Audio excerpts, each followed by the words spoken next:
This is Megan Holding, the Customer Success Manager here at Weever, and today we're going to go over connecting Weever Forms to Power BI Desktop using Weever's Power BI integration.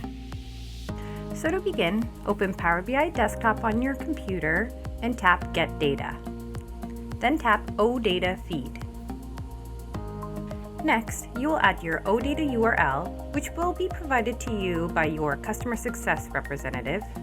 Then tap OK. Next, go down to Basic, and now enter your Weever credentials. Then tap Connect.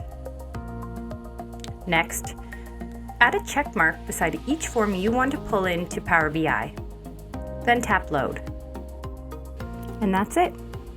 Now you can see your Weever data in Power BI Desktop and use that data to build rich reports. For more information, please check out our knowledge base.